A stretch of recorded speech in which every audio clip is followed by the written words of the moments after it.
Hello friends. Did you know nearly more than 80% of those who watch my videos aren't subscribed? If you enjoy these stories, please hit that subscribe button and leave a like. It really helps. Thank you for being here. By the way, where are you watching from? Let me know in the comments.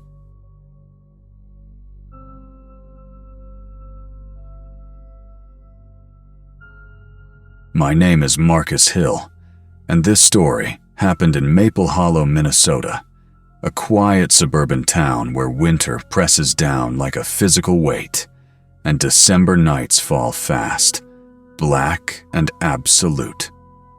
It was December 23rd, a Monday that year, and our street looked like something out of a Christmas postcard. Snow crusted on rooftops, icicle lights dangling from gutters, and the smell of wood-burning fireplaces drifting through the cold evening air. My wife Jenna spent the morning packing our SUV for the annual trip to her parents' place in Duluth, a 4-hour drive north that we made every winter without fail. Normally, I hated the drive. Long, icy highways, restless kids, and Jenna humming Christmas songs off-key. But that year, I would have given anything just to be healthy enough to go with them. I had been hit by a brutal flu 4 days earlier. Bone-deep chills, a fever that refused to break, and a cough that sounded like it came from the bottom of a mine shaft. I wrapped myself in 2 blankets on the living room couch while Jenna loaded the last of the bags, stepping in every few minutes to check my temperature like a worried nurse. Our daughter Mara, who had just turned 8, waved at me from the front window with both hands. She had a missing front tooth and loved smiling just to show it off. My son Brady, only 5, stood beside her in his dinosaur pajamas and blew me a kiss. He always did that when he thought I was sad. By the time Jenna kissed my forehead and said, "Rest, drink water. We'll FaceTime you on Christmas morning," I could barely keep my eyes open. I watched the taillights disappear down Cottonwood Lane at 4:06 p.m., and suddenly, the house that usually rang with laughter and noise felt enormous, empty, and winter cold. That evening blurred into one long NyQuil haze. I reheated leftover chicken soup, shuffled zombie-like to the bathroom, and stared at myself in the mirror. Pale, sweaty, eyes sunk deep like I hadn't slept in a week. By 10 p.m., the meds kicked in hard, and I dragged myself upstairs to the master bedroom, which overlooked our fenced backyard and the woods beyond it.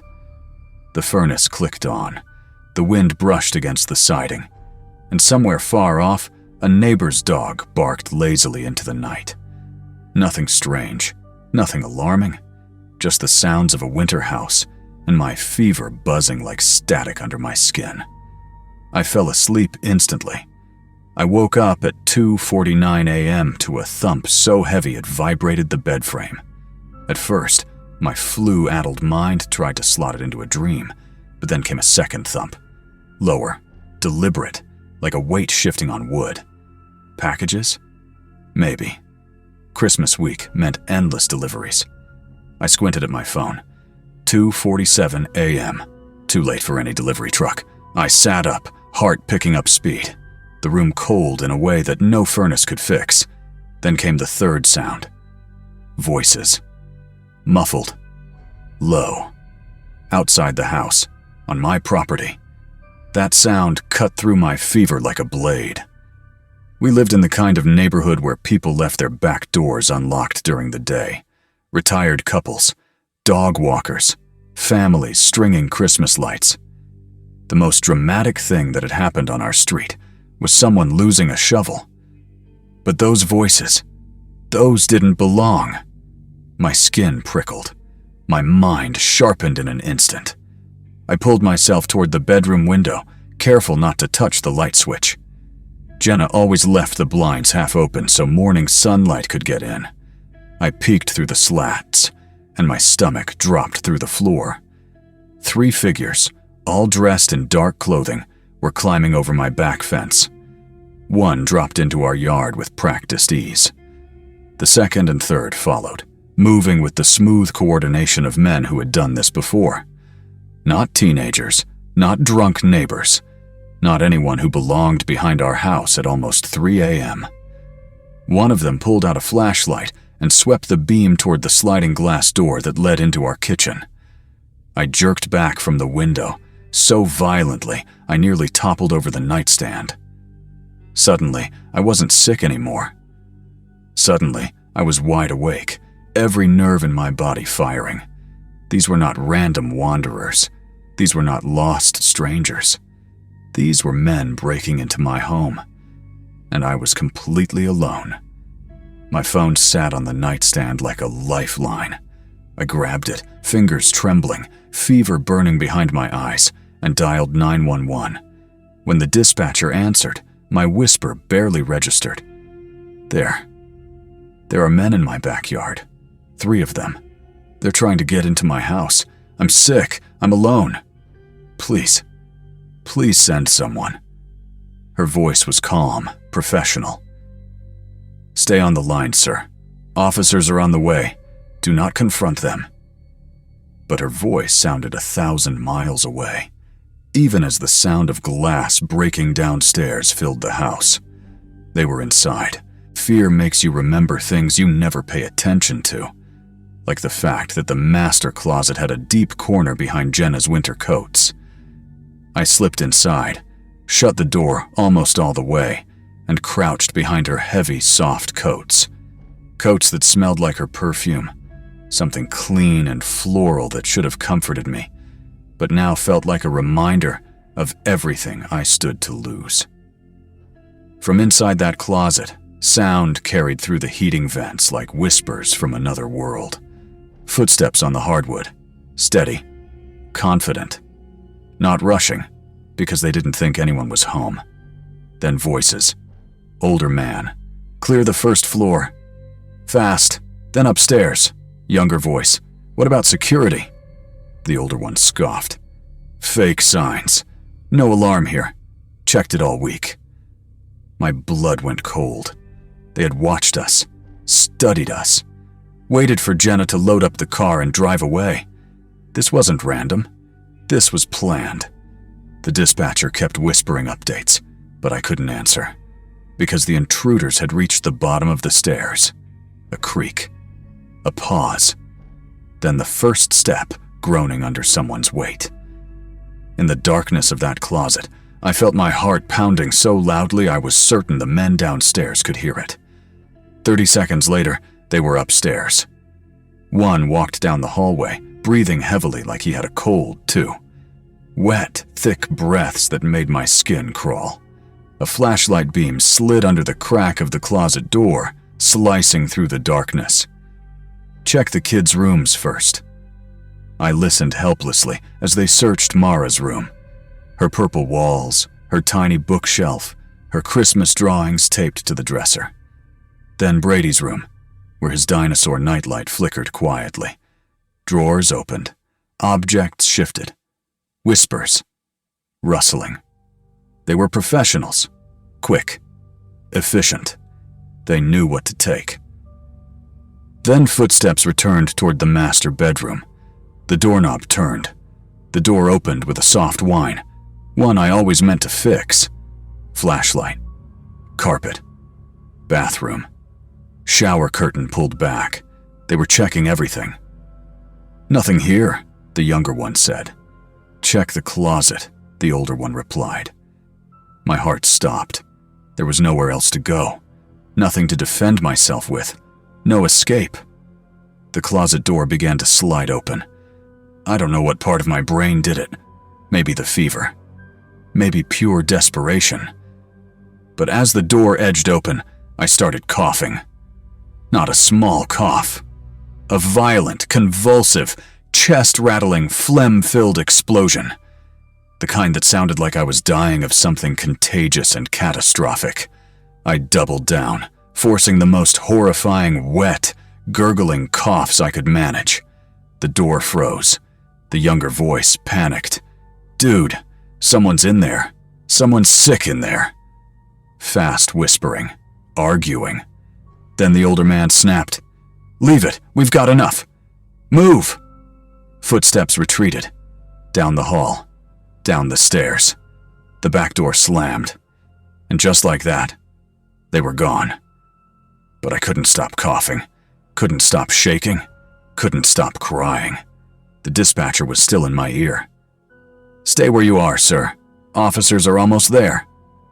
Police arrived 11 minutes after my call, 3 minutes too late. They entered through the broken sliding door and found me still in the closet, drenched in sweat, shivering uncontrollably. Paramedics said my fever had spiked to 103.7 from stress and adrenaline.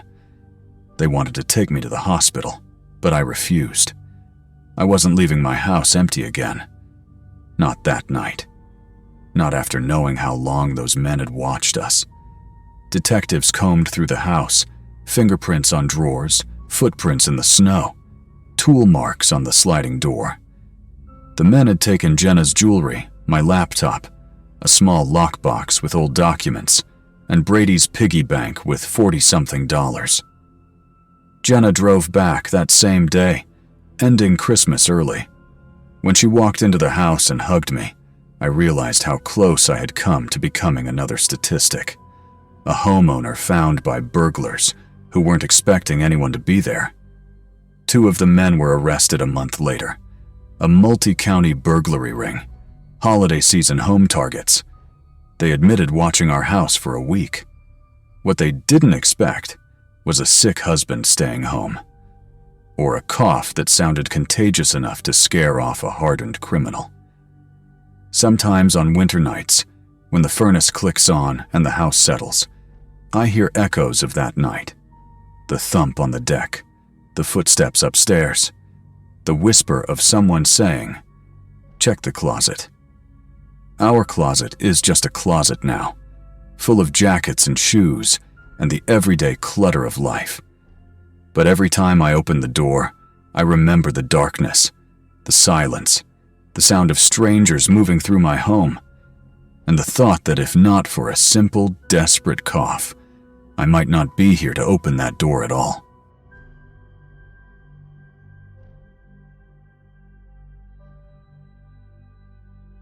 I used to think December was my safest month of the year. The lights, the crowds, the warm rush of holiday cheer.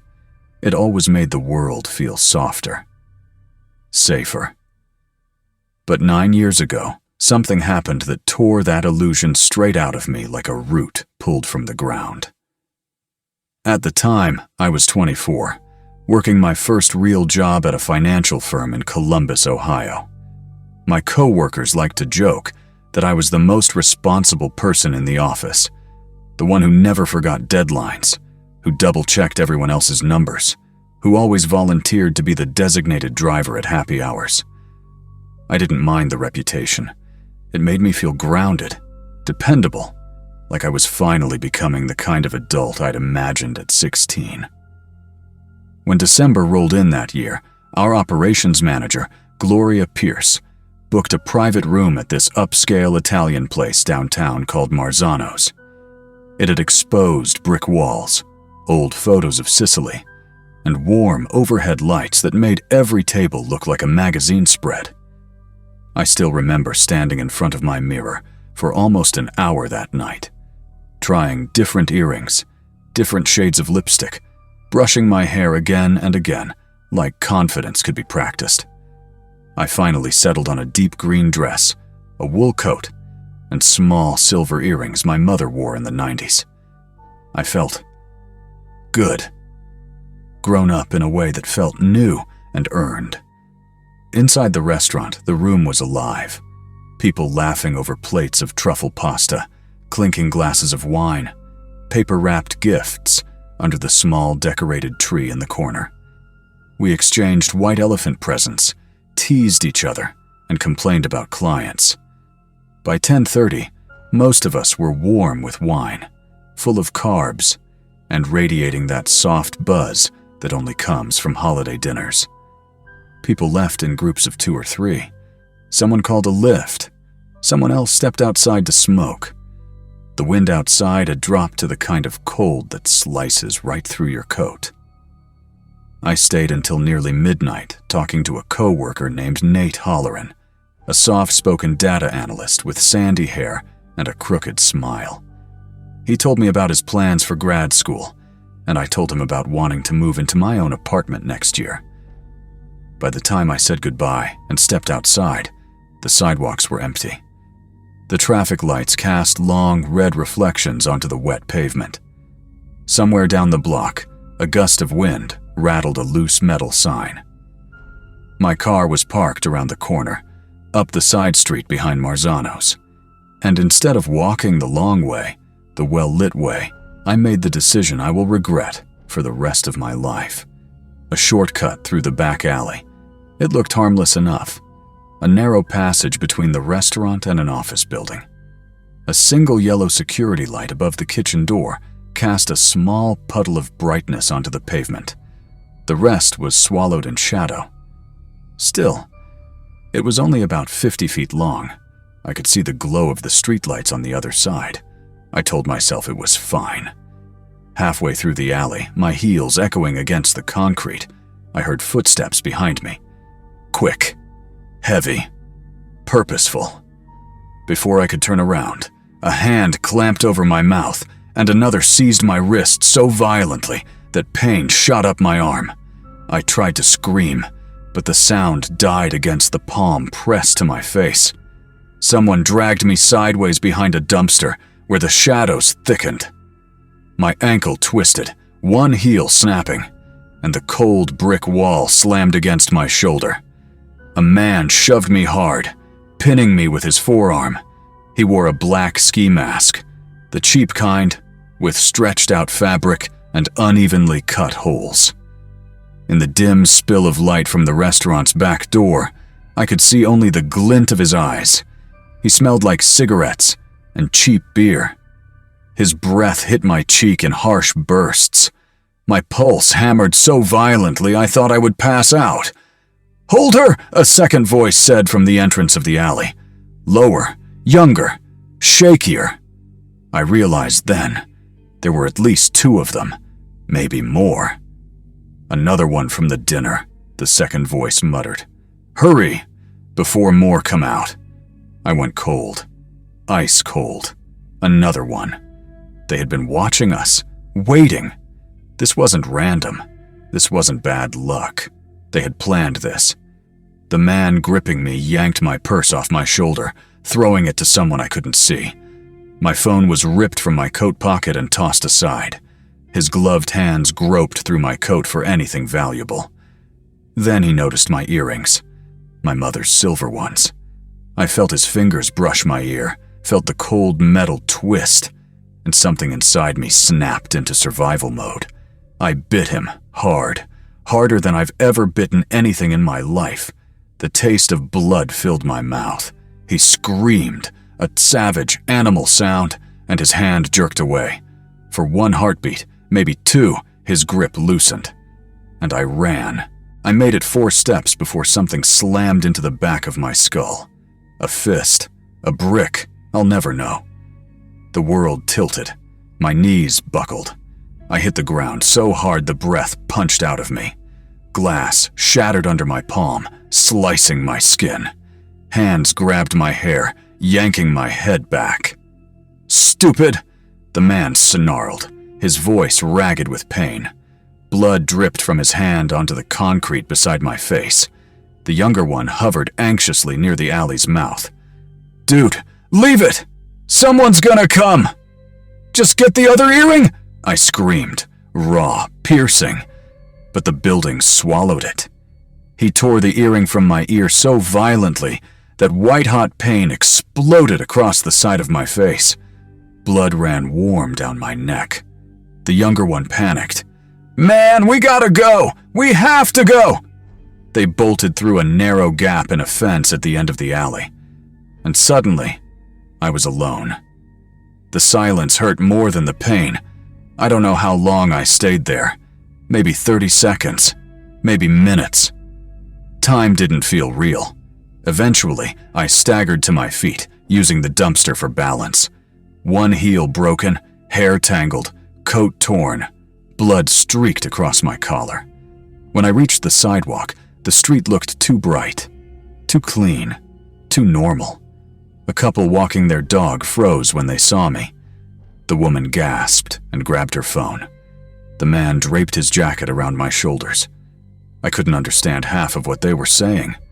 Within minutes, blue and red lights reflected off the buildings. 2 officers rushed toward me. Questions blurred together. What happened? How many were there?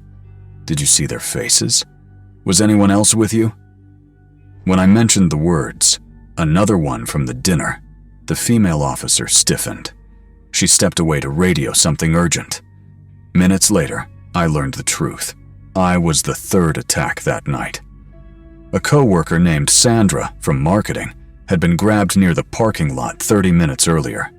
Another co-worker, David, had been punched and robbed near the garage at 11:45. 3 attacks, all from the same holiday party, all within 1 hour. The paramedics arrived and loaded me into an ambulance. The inside smelled like antiseptic and rubber. My head throbbed with every heartbeat. At the hospital, the nurse told me I was lucky. The earlobe had torn but not fully split. My concussion was mild. My cuts were superficial. Lucky. It felt like an insult, like the word belonged to someone else. Gloria arrived at 2 a.m., panic turning her normally sharp face soft and pale. She took me home with her because I couldn't bear the thought of being alone. Her husband made tea and sat nearby without saying a word. In the bathroom mirror, under the harsh vanity light, I didn't recognize myself. Blood matted in my hair, a bruise blooming above my eyebrow, eyes hollow, shocked, exhausted. Something fundamental had been taken from me in that alley. Something beyond jewelry and a phone. Something I didn't know if I could get back. 11 days later, Detective Carlton Green called. They had found one of my mother's earrings at a pawn shop. The man who tried to sell it had a cigarette smell, a cut hand that matched a bite wound, and a build I recognized from the alley. He folded during interrogation within hours.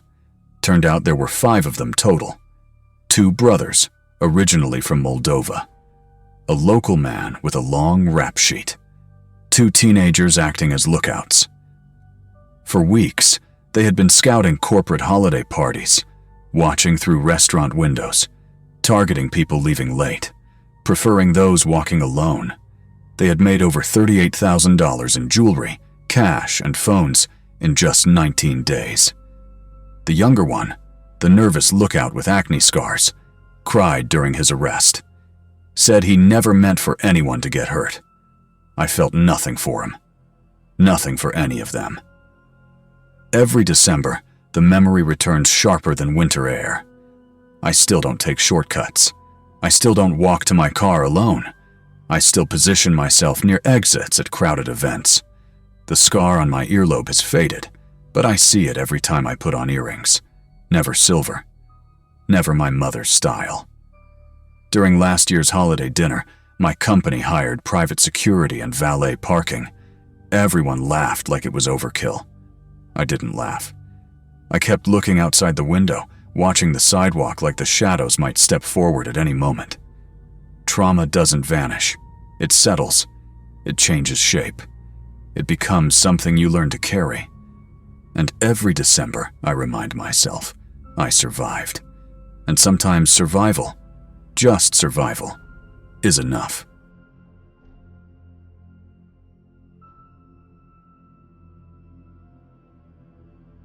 I never realized how suffocating fluorescent lights could be until I survived 6 straight days inside a corporate training conference. By the time Friday rolled around, I felt like someone had plugged a vacuum directly into my soul. All I wanted, no, all I needed, was to get home before Christmas. Back to warmth, back to noise, back to something that actually felt alive. My company, a mid-sized shipping and freight service headquartered in Reno, had decided to host this year's end-of-year optimization summit at our Spokane office, which would have been fine if they hadn't scheduled it in mid-December, when anyone traveling home had to cross a web of icy mountain passes carved straight through the most unforgiving parts of the Pacific Northwest. I'd been a logistics coordinator for 8 years, a job I stumbled into after my philosophy degree turned out to be the least marketable thing in Nevada. Most of my classmates were spread across the country now, climbing academic ladders and building careers. Meanwhile, I spent more time in rental cars and middle-of-nowhere motels than in my own apartment. That Friday morning, I loaded my duffel into my Subaru Forester, grabbed a coffee large enough to qualify as a cry for help, and pointed myself toward Interstate 90. The sky was a thick, sagging sheet of winter gray. My weather app insisted the snow wouldn't hit until late that night. If only I'd listened to my gut instead of that stupid little green check mark. The first couple hours passed easily enough, heat humming through the vents, some old crime podcast playing quietly, Montana rolling past like a painting in grayscale. I stopped outside Missoula for gas, the cold so sharp that my breath crystallized instantly. I texted my roommate, Amanda, that I'd be home around 9. She sent back clinking mug emojis and promised a batch of her Christmas-spiced mulled wine, the kind that tasted like cinnamon, clove, and bad decisions. I remember smiling at my screen, imagining myself sinking into our old plaid couch with a warm mug and our overweight cat, Maple, loafed on my chest. Just thinking of that simple comfort felt like unclenching a fist I didn't know I'd been holding. The climb into the mountains began just past Helena. The land rose in sheets of dense pine forest blanketed in white. The road narrowed, the sky darkened prematurely. Out there, winter didn't feel like a season. It felt like a predator. Quiet, patient, old. I turned off the podcast and just listened to the rhythm of my tires. Snowbanks rose like walls on both sides. Cell signal dropped to nothing, and I had no idea that in just 2 hours, I'd be fleeing through black ice and darkness, while 3 strangers sprinted toward my car with intentions that still turned my spine to water. The pass I needed to cross was called Marrow Ridge. Locals knew it well, and they knew to avoid it once December sank its teeth in. The road twisted along cliffsides, where the guardrails were so rusted they looked ornamental. The plows had pushed snow into uneven, towering walls that made every blind curve feel like the mouth of a trap. I slowed to 35, then 30. Something primal in me, a buried ancient instinct, tightened with every mile. I hadn't seen another car in nearly half an hour. The sun was already beginning its early winter fade, leaving long, skeletal shadows stretching across the asphalt. I remember thinking how easily someone could disappear out there, how long a body might lie frozen before anyone found it. That thought was still lingering in my mind when I came around a curve and saw the SUV. A black Chevy Tahoe, parked crooked on the narrow shoulder about 100 feet ahead. Hazard lights blinking in steady, rhythmic orange. And beside the driver's door stood a man waving both arms over his head in a way that was unmistakable. Distress, urgency, desperation.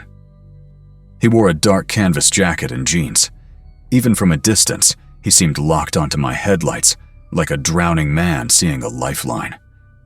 My first instinct, drilled into me by years of traveling alone, was simple. Do not stop. Keep driving. But guilt is a strange thing. Quiet, insidious, manipulative. It whispered to me about frostbite and stranded motorists, and news articles about people dying on mountain roads because no one stopped to help. I slowed down. I shouldn't have. The shoulder was narrow, so I parked about 30 feet behind the Tahoe, engine running, doors locked, window cracked only an inch or two. The man approached immediately, too fast, too steady, not shivering in the freezing air. Red flag, but my brain didn't process it yet. He leaned down near my cracked window. "Battery's dead," he said. "Phone too. You got cables? Or can you give me a lift to the next town?" His voice was oddly calm, too smooth, too collected for someone stranded in sub-freezing weather. I opened my mouth to answer, to say I had cables in the back, when movement flickered in my peripheral vision. 2 men stepped out, one from each side of the SUV, both moving fast, too fast. The man on the left had something long and metallic in his hand. A pipe? A pry bar? I didn't know. The man on the right was already reaching for my rear door handle when he realized it was locked. My blood turned to ice. The man at my window changed instantly, his face curdling into something sharp and predatory. He shoved his arm through the crack, reaching for the lock, or my hair, or my throat. I honestly don't know which. Pure animal terror took over. I slammed my foot on the gas.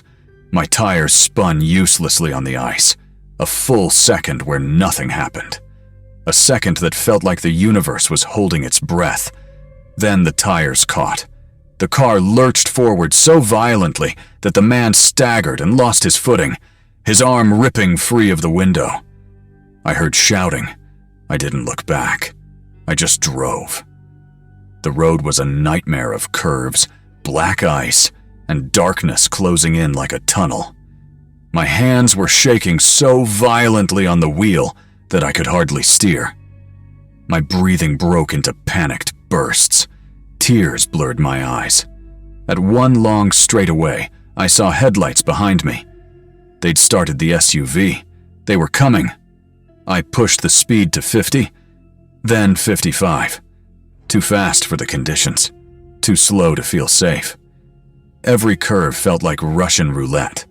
Every shadow felt alive. My car fishtailed twice, skidding toward the snowbank before I wrestled it back under control. I kept whispering, "Please, please, please," without knowing who I was talking to. God, fate, the mountain itself. Then, suddenly, the road widened. An overlook appeared on the right side, just a small gravel turnout covered in frozen tire tracks, and in it sat an old blue pickup with a camper shell. A man stood beside it, wearing an orange hunting vest, smoking a cigarette as if he weren't the only soul for miles. I'd laid on my horn, a long, panicked, desperate blast. He turned, startled. I swerved into the turnout so fast I nearly hit his bumper. The SUV behind me blew past the overlook at full speed. They didn't even slow down. I put my car in park and collapsed forward, sobbing and gasping for air. The hunter approached slowly, palms raised. "You all right?" he asked, voice rough but gentle. I tried to answer, but only choked noises came out. Eventually, between stutters and shaking breaths, I managed to explain. Men, crowbar, window, chased. He listened carefully, eyes scanning the road. Then he said words that made my blood run colder than the wind. "You're not the first." His name was Harlan Briggs, a retired forest surveyor who'd hunted these mountains his whole life. He retrieved a rifle from his truck, not out of fear, he said, but so I'd feel protected. While he stood beside my door keeping watch, he explained. 4 other incidents, all in the past 2 months. All the same setup. A black SUV, hazard lights, a man waving for help. Then attackers emerging from hiding once someone stopped. One victim, a father traveling alone, had been beaten so badly he needed reconstructive surgery. Another, an older woman, had her car stolen and was forced to walk 2 miles through the snow before collapsing from hypothermia. But the worst was a young couple whose car was found at the bottom of a ravine. No one knew whether they went over trying to escape or whether someone helped them along. No one had been caught. Multiple counties, different sheriff's offices, a game of jurisdictional hopscotch. I stayed with Harlan nearly an hour, letting the adrenaline slowly drain out of my system. He lent me his satellite phone to call the sheriff. I gave as much detail as I could remember. The deputy sounded exhausted, but unsurprised. "This crew's been working these passes since late October," he said. "You're lucky you got away." Lucky. The word tasted strange in my mouth. Harlan followed me down the mountain, his headlights a reassuring glow behind me, until we reached a town bright with Christmas lights and civilization. I hugged him before he left. That night, I made it home at nearly 1 a.m. Amanda was waiting on the couch, wrapped in a blanket, mug in hand. Maple sat on the armrest, blinking sleepily. I sat beside her and drank the mulled wine, staring at the Christmas tree lights while the warmth seeped back into my bones. I didn't tell her the full story until the next morning. She cried. I cried. 3 weeks later, the sheriff's office called. The men had been arrested. Their SUV matched the one from 4 other attacks. They had outstanding warrants from Idaho and Utah. One was being investigated for a missing persons case out of Oregon. Justice, I suppose. But closure? That's more complicated. Something fundamental shifted inside me on that mountain. I still drive through winter passes, but differently now. With satellite communicator in the glove box, with doors locked and windows sealed tight, with a part of myself forever coiled. And every time I see someone on the side of the road waving for help, hazard lights blinking in the cold, a war erupts inside me, compassion pulling one way, memory pulling the other, and I keep driving, muttering an apology I'm not sure anyone will ever hear. Because out there in the December dark, not every cry for help is real, not every stranger is stranded, and not every survivor gets lucky twice.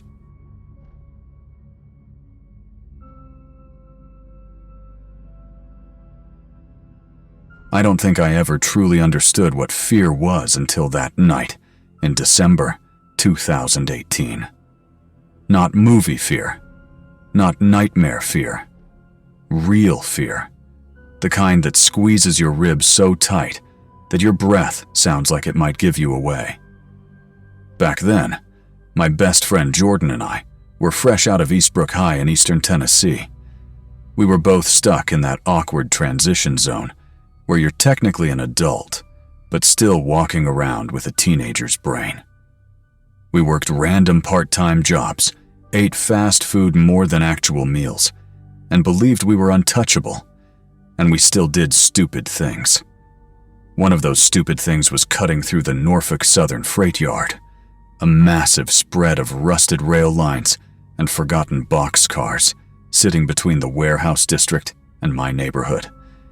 It saved us 20 minutes of walking, and we had been doing it since middle school, slipping through fence gaps and weaving between parked train cars like we owned the place. That was our shortcut, our secret route, our childhood playground turned teenage hangout. By December, the nights were freezing. That Saturday, the first Saturday of the month, the temperature had dropped to around 30 degrees, the kind of cold that bites your nose and turns every breath into a cloud. Jordan had texted me around 11 p.m. to meet him at the old signal tower. He had just finished his shift at the warehouse and didn't want to walk the long way alone. I layered up, shoved my hands into my pockets, and walked out into the icy air. The freight yard always looked different at night. Scarier, quieter, more abandoned. Even the chirping of distant machinery went silent after hours. But that night, the holiday lights from the shopping plaza a mile away washed the yard in this faint orange glow, making the place look peaceful in a weird, ghostly way. Jordan was already waiting by the tower, bouncing on his toes to stay warm. "Dude, I'm freezing," he muttered. "Let's move." We slipped between rows of freight containers, boots crunching on gravel. Everything smelled like cold metal and diesel fumes. We had walked this path so many times we barely paid attention, until Jordan froze mid-step. He clamped a hand on my jacket. "Do you hear that?" At first I didn't. Then I did. Voices. More than one. And close. Way closer than anyone should have been at that hour deep inside the yard. My first instinct was that maybe security was doing a surprise patrol, but those guys usually rode around in bright white pickups with reflective stripes and used flashlights that could blind a deer. These voices sounded organized but low, tense murmurs, quick words, and the kind of tone people use when they're working quietly. Very quietly. Jordan yanked me down, and we crouched behind a pair of old grain hoppers. The metal was icy against my back as we pressed against the giant wheels. The voices got clearer. We leaned just enough to peek. About 50 yards ahead was a clearing where a line of parked boxcars sat on an old side track. Cars so old and rusted, they rarely moved anymore.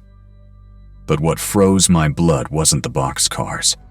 It was the 3 unmarked panel vans, engines running, headlights off, and the 8 or 9 figures moving around them, all dressed in dark clothing, faces hidden under ski masks. "Hell no," Jordan whispered.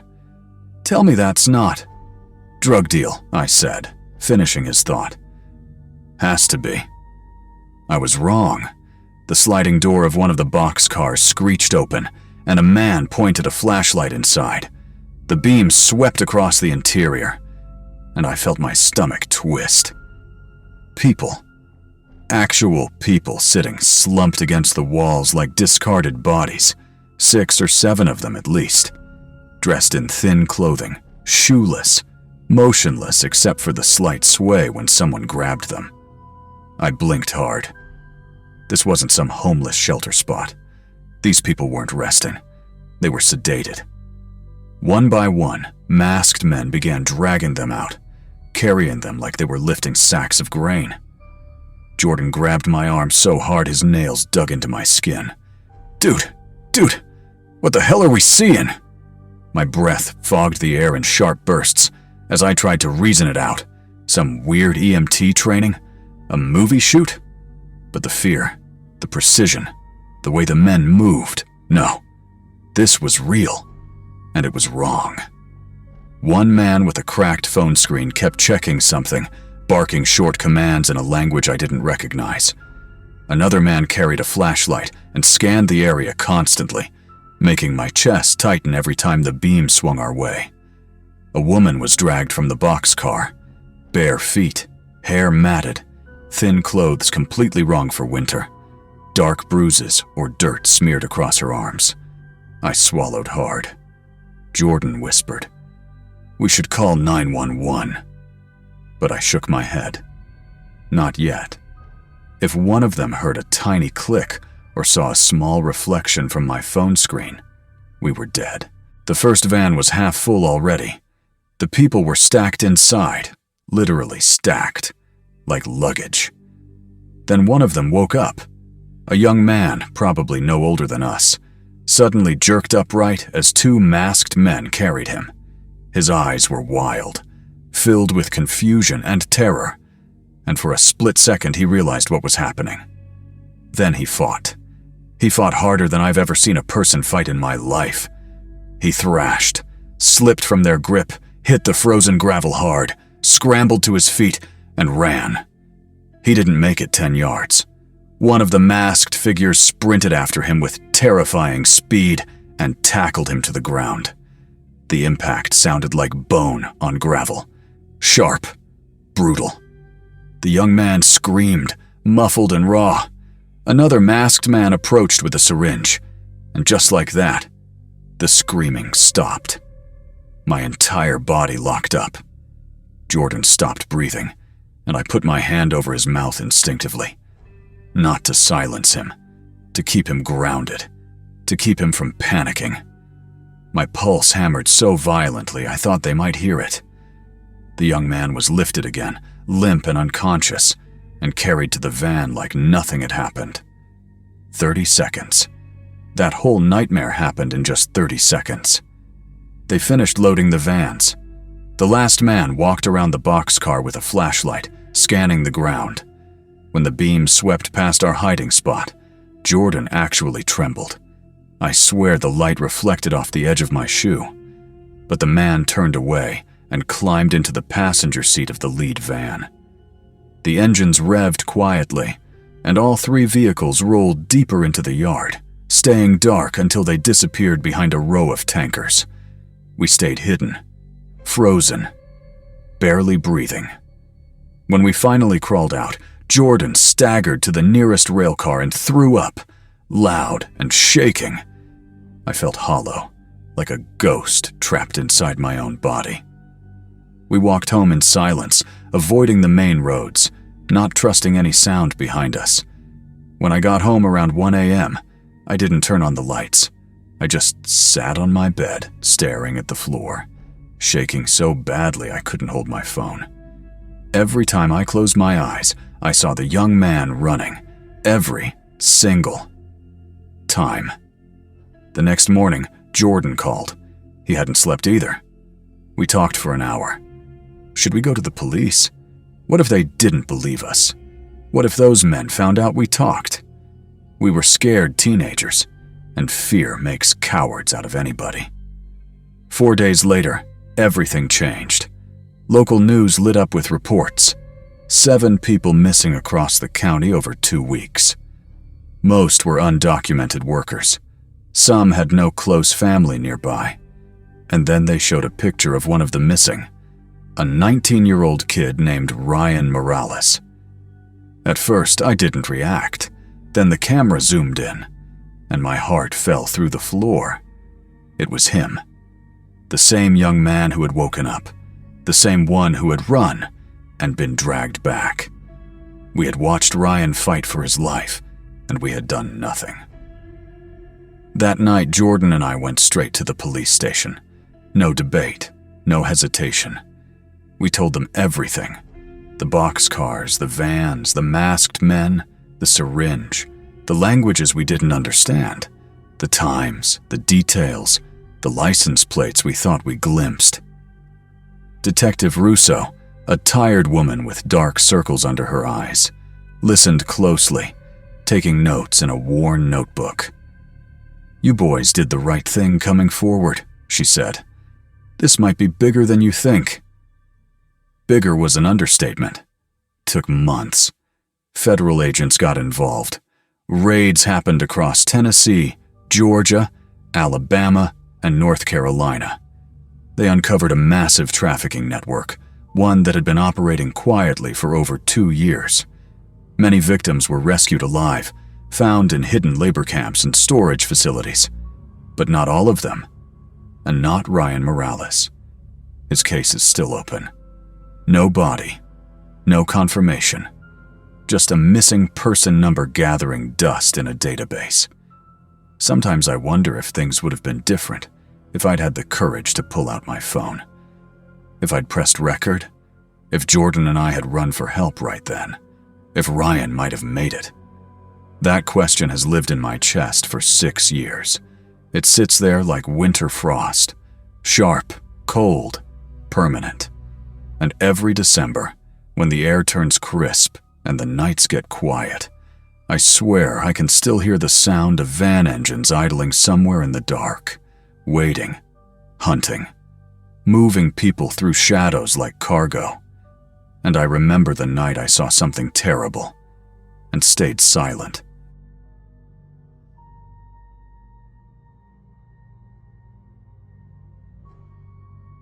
I still remember how cold that night was. December in northern Wyoming hits different. Not the kind of cold that makes you shiver. The kind that feels aware of you. I'd been driving for almost 6 hours, snow pelting against the windshield like handfuls of nails, when I finally decided to take the old service road cutting through the pines. My mom always joked that I had the worst timing in the world, and that night, she was right. My phone had already lost signal 20 minutes earlier, and the storm ahead looked like a living wall of white. When the first shape crossed the road, I thought my eyes were playing tricks. It looked like a man. Tall, thin, barefoot. But as the snow swirled, he seemed to dissolve into the white like smoke, I slammed my brakes, heart hammering, but when the truck stopped, he was gone. Just gone. I wasn't scared yet, but that feeling was waiting around the corner. A few miles later, I saw it. A cabin, tucked between two massive black pines. A soft yellow light glowed from the window, flickering like a candle. A handmade sign hung crookedly. Last cabin before the road ends. I should have kept driving. Any sane person would have. But in a December blizzard at 11 p.m., warmth is a luxury. I stepped inside without knocking, just desperate to feel heat, and instantly froze. A fire was burning in the stone fireplace. A kettle was steaming on the table. 2 chairs were pulled close to the flames, but the cabin was empty. "Hello?" I called. No answer. I should have left, but the warmth pulled me in. Snow melted off my jacket and boots as I sat by the fire, rubbing my hands. The place smelled like pine sap and something else. Something sweet, metallic. There was an old radio on the counter, humming faint static. I was about to stand when I noticed something pinned above the fireplace, a Polaroid. Old, yellowed, of a man standing by a truck. My truck. I leaned closer. The snow. The dent near the bumper. Even the little air freshener hanging inside. It was my truck. But the man in the photo wasn't me. He was taller, older, maybe 40, with a thick winter coat and a frozen expression of fear. Someone had written on the photo in shaky marker, December 7th, he tried to leave too. My breath stopped. I turned toward the window, and every drop of heat drained out of my body. Someone was standing outside, a tall silhouette, not moving, just staring into the cabin. The same shape I had seen on the road. I backed away slowly. The figure didn't breathe, didn't flinch, didn't blink. My instincts screamed run, but the storm outside howled like a living beast. The figure lifted one hand and placed it against the window. The glass cracked in a thin spiderweb. That's when the radio clicked. A distorted voice crackled through. "Don't let it in." I stumbled back, heart pounding. "What is it?" I whispered. Static. Then, "It follows the road. It finds travelers alone. It looks for the ones who stop." The voice fell silent. The fire suddenly died, plunging the cabin into near darkness. Only the winter moon lit the room faintly. Slow footsteps began crunching in the snow outside. One step, then another, then another. They stopped right at the cabin door. I held my breath. The doorknob twitched just a little, like someone testing it. Then the wood groaned as pressure pushed against it. "Don't," I whispered, backing toward the fireplace. "Please don't." The pushing stopped. Silence.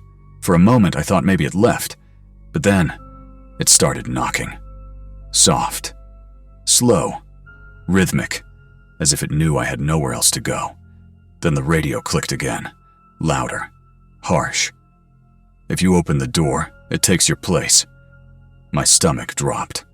I scanned the cabin again, the chairs by the fire, the kettle, the Polaroid of the man who tried to leave.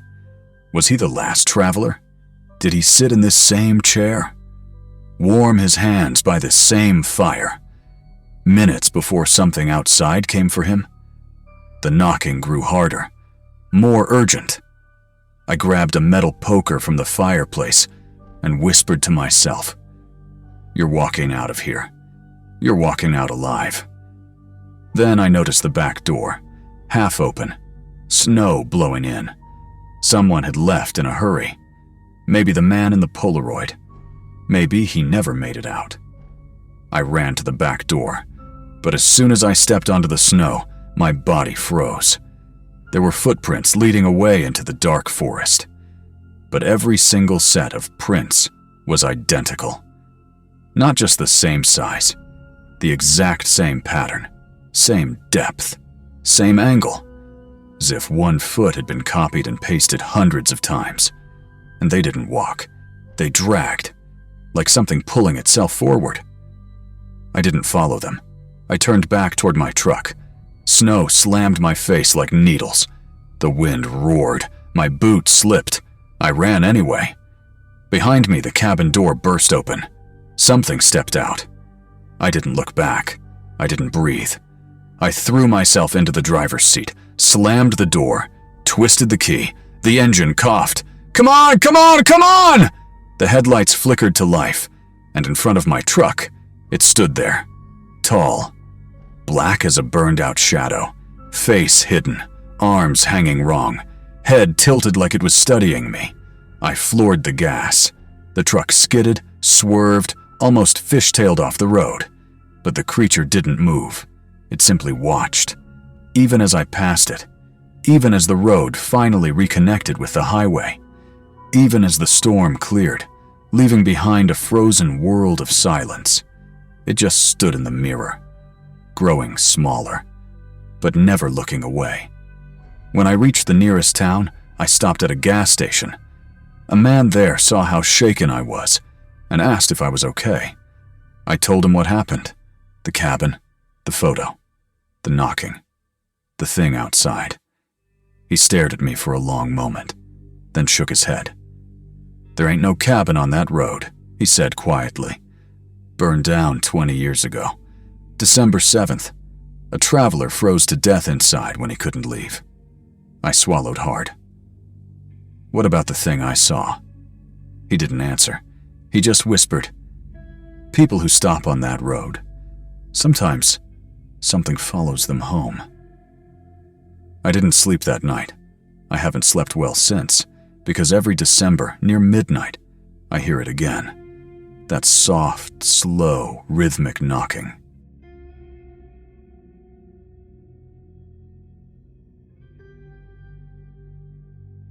Divorce teaches you strange lessons, mostly about solitude and silence. After 20 months of lawyers, arguments over bank accounts, furniture, even mutual friends, I began to crave the kind of quiet that makes your own heartbeat seem like music. Spending Christmas week completely alone didn't feel lonely. It felt like a reward. My coworker Marcy had practically begged me to join her church's Christmas potluck, and my landlord had mentioned a community dinner at the recreation hall. But I politely declined every invitation. I wanted nothing but silence. I lived in a small townhouse complex on the outskirts of Flagstaff, Arizona. It was one of those cookie-cutter developments where each home looked identical. Beige stucco, dark brown roofs, small fenced backyards.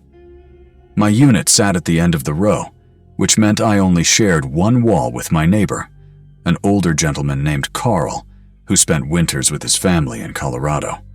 His townhouse had been dark since December began. Across the small parking lot, the Millers, a young couple, had loaded their SUV and left for Texas to spend the holidays with relatives. By Christmas Eve, my corner of the development was quiet, perfectly quiet, and I was perfectly content. The first 2 days of my break went as planned. Long mornings, extra long baths, and enough chocolate to make my teeth ache. My college friends had long scattered across the country, and nobody in Flagstaff knew or expected me anywhere. It was blissful. I spent December 23rd and 24th wrapped in that quiet, lost in TV shows and novels, until the night of Christmas Eve, when something shifted. After a modest dinner of spaghetti and garlic bread with a glass of Cabernet, I settled onto the couch. Outside, the temperature had dipped into the high 30s, a freezing night by Arizona standards. I pulled a blanket across my lap, sipping wine, feeling that rare, near-forgotten peace. The show ended, and I debated opening a second bottle of wine when I noticed the living room had darkened. My Christmas lights along the porch railing had gone out. I checked the clock. Midnight. Christmas Day had officially arrived. My first thought was a blown fuse, but I knew I'd set the timer to keep the lights on until 2 a.m. I grabbed a flashlight and went toward the front door, cursing the thought of digging in the utility closet in the dark. But then I froze. Through the blinds, the parking lot was lit by the pale yellow glow of the street lamp, and moving through that light was a shadow. It wasn't a trick of my eyes. It was a figure, tall and broad, pausing directly in front of my townhouse. My rational brain tried to explain it. A neighbor returning, a late-night walk. But my gut screamed otherwise. I pressed myself against the wall, trying to control my breathing, feeling every beat of my heart echo in my ears. The shadow didn't move until it went around the side of my townhouse and disappeared toward the narrow alley that separated my home from Carl's vacant unit. My rationalizations spiraled. A homeless person? A drunk? A prankster? But every instinct in me knew this was deliberate, planned. I crept toward the back of the house, staying low, away from windows. The sliding glass door led to a small fenced yard, empty beyond the property line except for desert scrub. My fence, once a comforting boundary, now felt like a wall trapping me in isolation. Then I heard it, a soft, metallic click on the back door handle. Slow, deliberate. No voice, no knock, just the consistent turn and release. My hand pressed to my mouth, freezing in place. Whoever it was, they were using the faint traffic hum on the nearby road to mask their attempts. I grabbed my phone from the coffee table, trembling, and called 911. My fingers shook too violently to type, forcing me to dial twice. The operator answered with a calm, professional voice, asking my emergency. I whispered my address, explaining I was alone, and someone was trying to break in. Her voice suddenly dropped lower, urgent. She heard something on the line, a breathing, heavy and close, like someone else was listening. My stomach dropped. My cell, my only line, had somehow been compromised. The intruder was hearing everything. She instructed me to move to the safest room and barricade the door. I ended the call, ignoring her, desperate to prevent them from knowing my position. I bolted to my bedroom at the back, dragging the dresser in front of the door, my adrenaline giving me strength I didn't know I had. I crouched in the corner, arms wrapped around my knees. My bedroom window faced the backyard, blinds fully drawn. Outside, silence. The hum of distant traffic and my own heartbeat filled the room. Minutes passed, like hours. Then, a slow scraping sound at the front. Metal on wood, controlled and deliberate, not frantic. My front door was under inspection. Eventually, sirens approached, shrill against the quiet desert night. I stayed in place, too terrified to move. 12 minutes later, patrol cars arrived, red and blue flashing, illuminating the edges of my living room through the blinds. Officers Hart and Myers announced themselves. I didn't trust myself to unlock the door until Hartley slid his badge under the bedroom door. I recounted everything. Lights going out, shadow at the window, door handle synchronized with passing cars, the strange breathing on the phone. Officer Myers examined the porch. Fresh scratch marks on the back door frame. Someone had loosened my Christmas lights methodically. Size 11 work boot prints trailed into the desert scrub and vanished. The intruder was patient, calculated, experienced. They asked about enemies.